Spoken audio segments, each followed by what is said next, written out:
Pessoal, Osameji, hoje eu quero contar uma história para vocês que fala de Elepe, ok?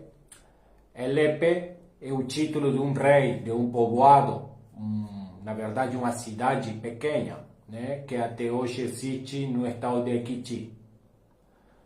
E é uma história bem conhecida do Odu Osameji. Tá? É uma situação que o rei dessa localidade atravessou e explica várias coisas profundas de origem esotérico e místico sobre o Ifá. E como muitas pessoas entram em contato perguntando sempre, batendo na mesma tecla, no mesmo botão, sobre a questão de Osameji, pessoas que atendo tanto aqui no Uruguai como em outros países, que vêm com algumas histórias assim um pouco fora da curva, entendeu? De outros sacerdotes que falam algumas coisas que não se aplicam muito bem dentro do ICC, tá? Então eu decidi trazer essa história para vocês, para um pouquinho esclarecer alguns aspectos sobre, por exemplo, Yami, a Yogun, e no tocante a esses assuntos, ok? Como sempre, vou recitar o verso, vou dar uma tradução para o verso e posteriormente vou contar a história, ok? Desculpe primeiro minha voz e meu semblante, que agora estou me olhando aqui, estou destruído, detonado, mas o trabalho aqui não para, tá? Então hoje foi um dia bem puxado, tá? Comi rapidinho, jantei rapidinho e acendi a câmera para conversar um pouquinho com vocês.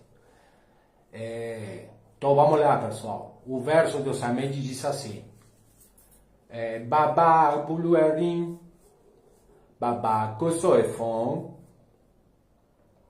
Oboroganda ni Dagun Omoriodo, Asokansoso Olepa Okurimeji, Paro Awile Lepe, Lojibavoin Lepe, Eli Bonikoko, Fiodidi Eran, Paro Arare, Ebuboniose, Osimbepo Biorubo, Ikuba, Felepe Sile, Orieran Lomulo, Paro, Awile Lepe, Arumba File Lepe, Orieran Lomulo, Paro, Awile Lepe, Ejuba, Felepe Sile, Orieran Lomulo, Paro, Awile Lepe, Bobo Ayokun, Felepe Sile, Orieran Lomulo, Paro, Awile Lepe.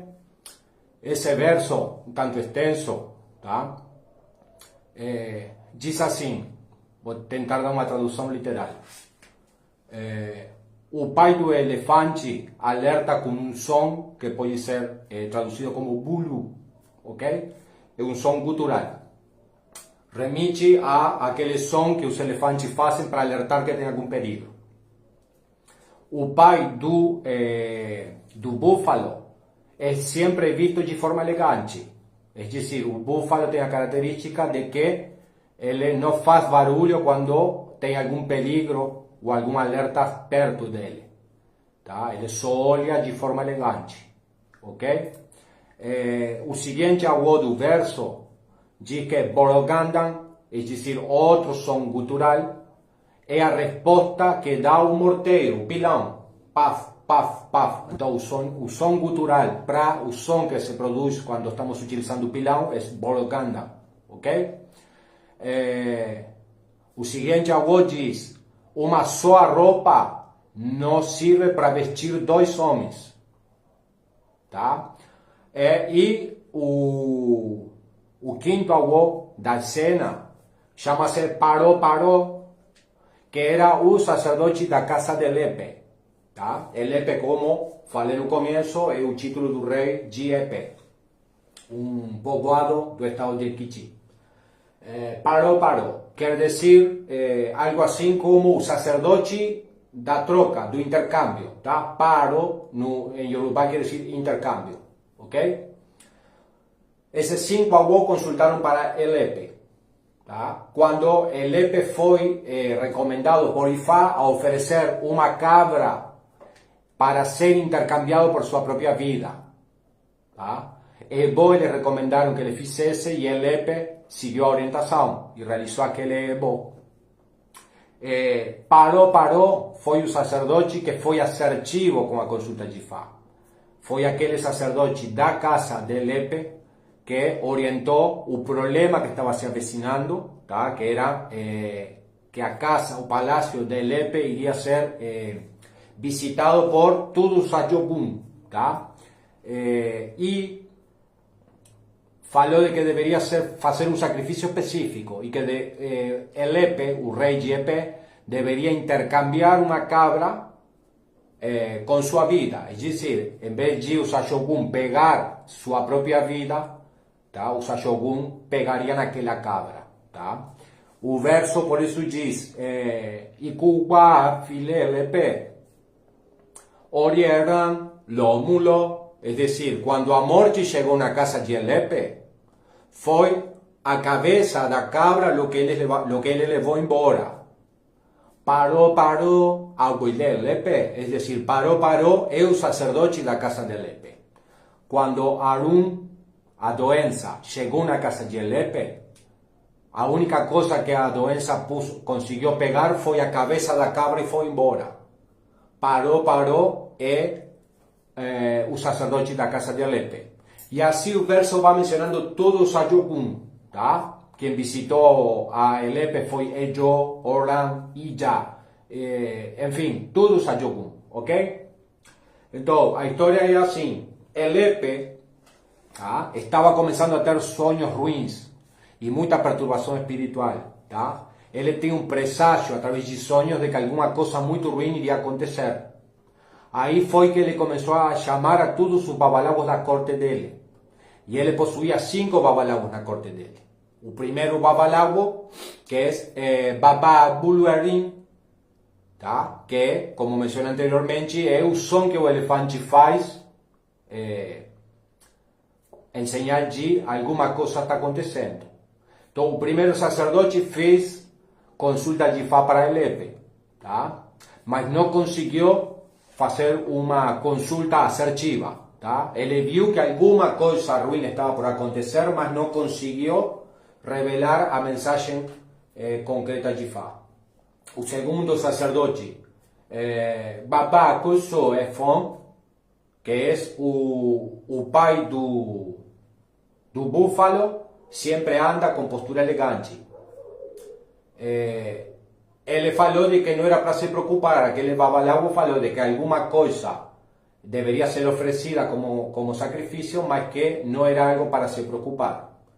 O terceiro awó da casa de Elepe, que é o Boroganda Nitakun Omoriodo, que é o som do pilão quando é utilizado.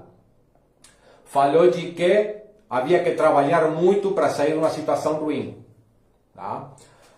O quarto awó da corte de Elepe, conhecido como Asokan Sonso Olegbao Kurimeji, que é uma roupa sozinha, não toma conta de vestir a dois homens. Está falando de que ninguém poderia fazer nada, que aquela coisa que estava chegando era iminente e que não importasse o que ninguém fizesse, que aquilo ia acontecer. E o quinto, babalawo, que era aquele que menos prestígio tinha entre aquele grupo de sacerdotes do rei, era parou, que quer dizer o sacerdote do intercâmbio, aquele que intercambia coisas. E aquele sacerdote, ao interpretar o Odu, que foi revelado, que no caso foi o Samechi, o Saileye, falou de que poderia ser resolvida a situação, foi muito concreto e muito preciso na consulta no Ifá, e falou de que o que Ifá estava revelando para o rei é de que todos os Ayogún veriam a procurar a vida do rei, é dizer, cada Ayogún pegaria um pedaço da vida do rei, inclusive a morte estava vindo para o próprio rei. E que o sacrifício indicado que Ifá estava revelando, que o rei deveria fazer, era comprar uma cabra no mercado e entregar aquela cabra como intercâmbio, é dizer, uma parte do sacrifício era uma cabra, para que os Ayogún, quando vieram a procurar o rei, tá? Pegaram a cabeça da cabra como intercâmbio pela vida do rei. Tá? E assim, Paró procediu a fazer o sacrifício em nome do rei. O rei comprou aquela cabra, mandou uma pessoa da corte para comprar aquela cabra e se fez aquele sacrifício. Não passou muito tempo, nessa mesma noite, tá? O rei ficou dentro do palácio e quando chegou no horário de ouro, que é a madrugada, os Ashogun começaram a querer entrar no palácio do rei. Só que por o rei ter feito sacrifício através de Paró, Exu, tá, que já possuía a cabaça com o sacrifício e a cabeça da cabra, tá, quando a Morte e os demais Ashogun tentaram entrar no palácio, ele se posicionou na porta e falou com os Ashogun. Lembrem-se de que eu sempre ensino de que Exu é o único orixá que entende e pode falar o dialeto dos Ashogun. Não existe outro orixá que possa fazer isso, tá?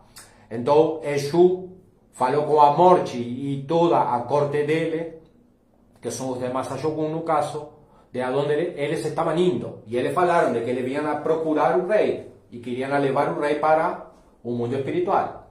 Em uma palavra, iriam a matar o rei. Aí Exu começou a dialogar com todos os Ashogun e falou de que o rei estava sabendo que eles chegariam e de que tinha feito o sacrifício, tá? E Exu convenceu a Morte e Ku e aos demais Ashogun de que a cabeça daquela cabra seria muito mais valiosa que a própria vida do rei. Aí os Ashogun ficaram convencidos pelas palavras de Exu, tá? E aceitaram voltar para Orun, em vez que com o rei, com a cabeça do rei, pegaram a cabeça da cabra. Por isso o verso termina falando, não? E Cuba, Felepensile, Orieran, Lomulo, Paró, Abuilelepe. Quando a Morte chegou, ele pegou a cabeça da cabra e foi embora. Assim consecutivamente com cada Shogun. Tá? Outra parte do verso diz: Arumba, Felepensile, Orieran, Lomulo, Paró, Abuilelepe. E assim, um por um, a doença, os litígios, a pérdida, a briga, todos os Ashogun começaram a querer entrar no palácio de Elepe e a única coisa que levaram embora de volta para o mundo espiritual foi a cabeça daquela cabra. Ok, pessoal? Essa seria a história. Agora vou prosseguir a les detalhar um pouquinho alguns detalhes que essa história tem por trás. Ok? Primeiro, esse verso de Osameji revela e ensina o que eu sempre ensino para amigos, seguidores iniciados. Tá? IPC é comida da Ashogun. Tá? Não tem algo como vou para Yami, ou vou alimentar Yami, ou vou alimentar os Ashogun. Os Ashogun não são alimentados. Oferecemos comidas, normalmente a base fundamental e esotérica do IPC é desviar a atenção dos Ashogun. É por isso que muitas vezes alimentamos um orixá dentro e parte de alguns elementos desse sacrifício são montados a modo de IPC e levados fora. Para quê? Para que os Ashogun não venham a comer do sacrifício dos orixás. Eles comem sua comida, pegam aquela comida e vão embora. Ok? Então, por que explico isso? Tá? Porque eu sempre digo de que um babaláu ou qualquer sacerdote, quando sai a explicar alguma coisa referente a seu culto, muito mais com um elemento muito massivo como é a internet, ele tem que remitir-se à palavra de Fá.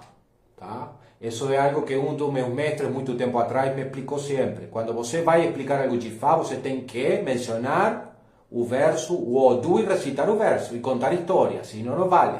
É a única forma de você certificar, e inclusive que sua palavra tenha Xé. Tá? Esse verso Osameji diz de que IPC é comida de Ashogun, é decir, é um elemento que apacigua as forças destrutivas da criação. Está certo? Por outro lado,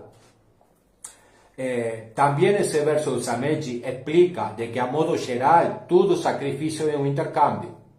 Paró. o sacerdote foi o único que resolveu. Alguns sacerdotes da corte de Elepe falavam de que alguma coisa estava vindo, mas não sabiam o que era.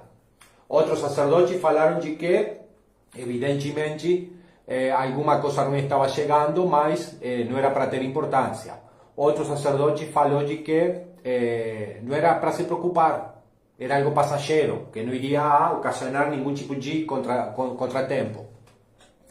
Outro sacerdote falou de que não importasse o que se fizesse, que aquilo ruim que estava por chegar iria ser iminente. E o último sacerdote, aquele mais jovem, com menos reputação dentro do palácio, foi aquele que foi assertivo, que falou, sim, é ruim o que está vindo, porém, com um intercâmbio, com um ebó específico, não vai ter problema, todo mundo vai ficar a salvo. Tá? E esse verso também explica, Yosameji, tá? Em certa forma, a diferença entre IPG, EBO e BIBO, que são coisas diferentes. Que até hoje muitas pessoas têm problema para entender essa diferença. Tá? IPG não é EBO e EBO não é BIBO, são coisas diferentes. Mas tudo, quando você, por orientação de Fá, precisa fazer alguma dessas três coisas, tá? Não estou trazendo hoje a colação a parte do acoche. Acoche é diferente, vai por outro lado, ok? Mas quando Ifá revela que a pessoa precisa tanto EBO como BIBO, tá? Que isso também pode ser chamado como andimo, e IPG ou IPG, são coisas diferentes que apontam a coisas diferentes, disparam gatilhos espirituais de forma diferente. Tá?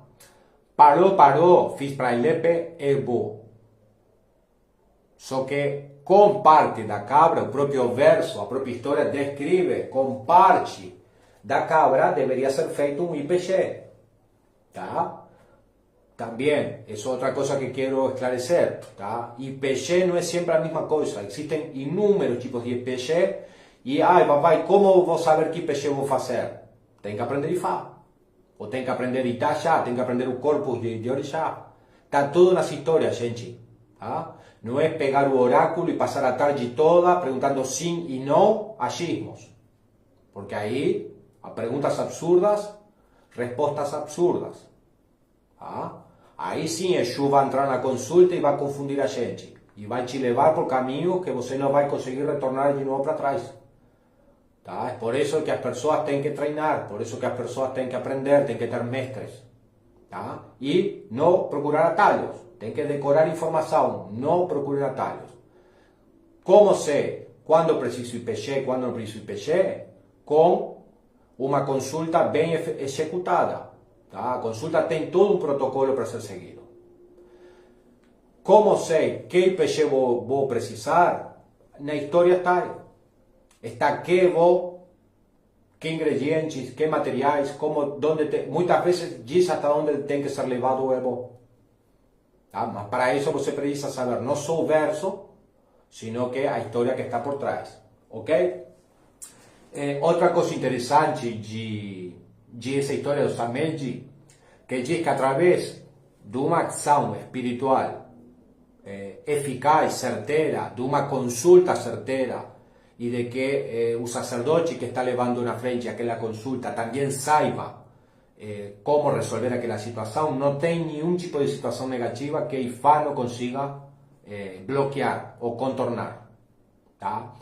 O Sameji explica isso. Tá? Assim como alguns babalabos falavam para ele de que aquilo que estava vindo era iminente, tá? Praticamente falaram para ele que deveria já renunciar a viver, porque a morte estava chegando.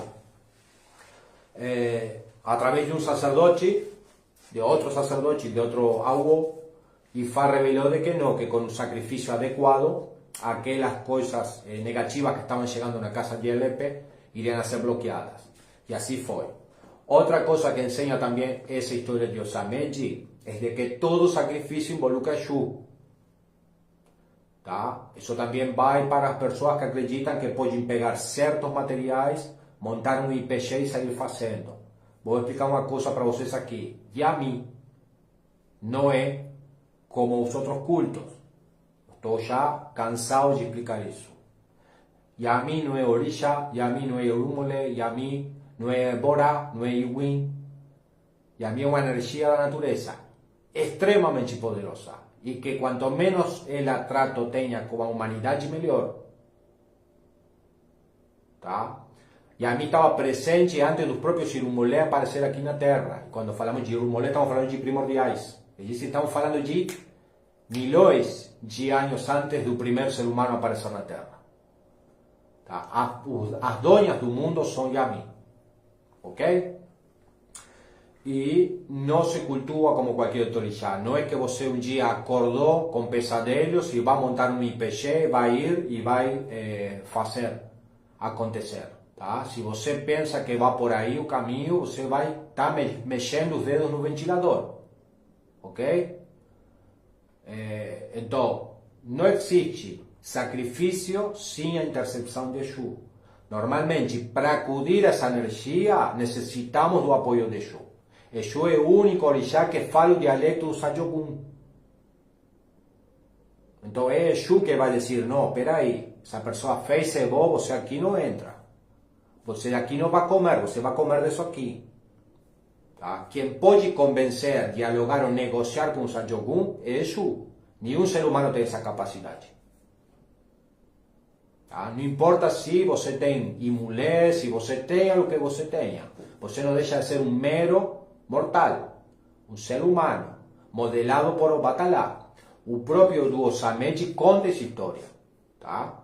A guerra espiritual que vem dos primórdios foi o próprio ser humano que começou. Foi o próprio Osameji fala isso.